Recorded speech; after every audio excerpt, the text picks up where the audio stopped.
وكل بدعة ضلالة وكل ضلالة في النار. Apa hukum puasa tapi dia tidak sholat? Yasumu wala yusalli. Ada enggak? Apa hukum orang yang puasa tapi dia tidak sholat? Ini dibahas oleh Syekh Ibn Baz juga membahas itu. Syekh Utsaimin juga dalam fatwa-fatwanya membahas. Tadi sore saya coba baca bagaimana pendapat mereka. Jadi ketika ada orang yang tidak sholat tapi dia berpuasa, tak kena semangat nyolongkan puasa. Atau kadang-kadang semangat mandi beli maunya puasa, kadang enggak ya. Tapi ada yang tetap puasa, semangat puasa, cuma tidak sholat. Tidak sholat itu dibagi kepada dua kemungkinan. Apakah tidak sholatnya itu karena memang dia menentang kewajiban sholat? Al-juhud ala wujubi as-salah. Menentang wajibnya sholat. Kalau itu yang terjadi berarti dia kufur. Kalau dia kufur, tidak sah puasanya lagi. Buat apa dia berpuasa? Karena dia saja di mata Allah sudah kufur karena menolak kewajiban. Yang dipanggil puasa kan orang yang beriman. Ya ayyuhallazina amanu, hai orang-orang beriman. Sekarang dia tinggalkan sholat karena tidak meyakini wajibnya. Berarti dia dihukumkan kufur. Tapi ada orang yang meninggalkan sholat, dia tetap yakin sebagai sebuah kewajiban. Itu adalah sesuatu yang diwajibkan oleh Allah dan dia meyakini kewajiban itu. Cuma dia tinggalkan takasulan wa tahawunan. Takasulan itu malih. Tahawunan itu menganggap ini perkara yang sepele. Dianggap biasa-biasa saja kalau dia meninggalkan sholat. Jika dia tinggalkan takasulan wa tahawunan, berarti bukan masuk dalam kategori kufur al-khuruju minal millah. Tidak termasuk nanti dalam kategori orang yang kufur keluar dari agama karena hanya malas saja. Kalau malas berarti dia fasik. Dia tetap sebagai seorang yang beriman, cuma dia fasik karena dia meninggalkan sesuatu yang itu bagian dari rukun agama, rukun Islam. Kalau seandainya orang seperti itu puasa, sebenarnya kalau dia puasa, ya dia sedang menjalankan kewajiban dia. Kok enggak sholat? Karena memang dia malas, tapi wajib bagi dia, dia paham itu wajib. Nah hanya saja, enggak pantas juga sebenarnya itu untuk dilakukan. Tindakan seperti itu tindakan yang sangat tidak pantas. Kenapa demikian? Karena yang pertama dihisab di hari akhirat kelak apa? Dalam hadis kan dikatakan seperti itu. Awwalu ma yuhasabu bihil abdu yaumal qiyamah as-salah. Idza saluhat saluha sairu amali. Wa idza fasadat fasada sairu amali.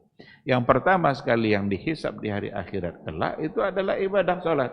Jika hisab salatnya sudah terhitung baik,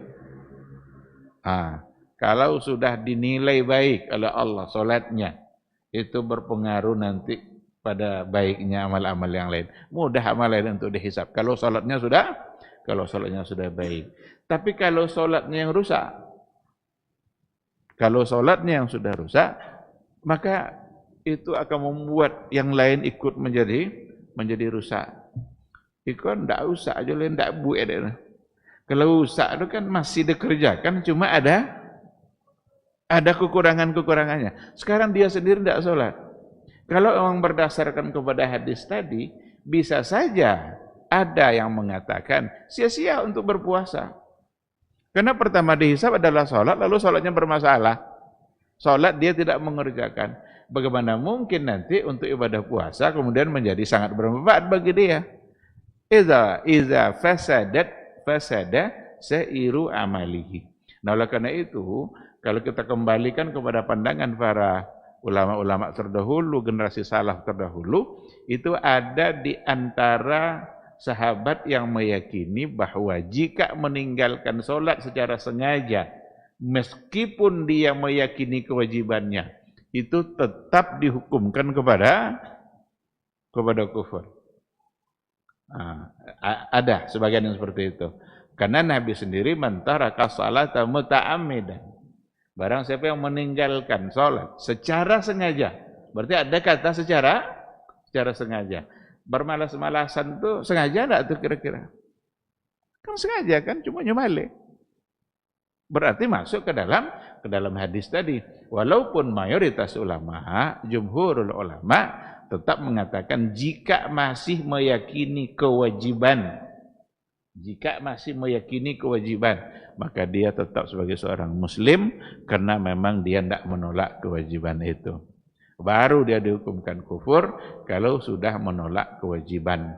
Maka Abu Bakar As-Siddiq kenapa memerangi orang-orang yang menolak membayar zakat?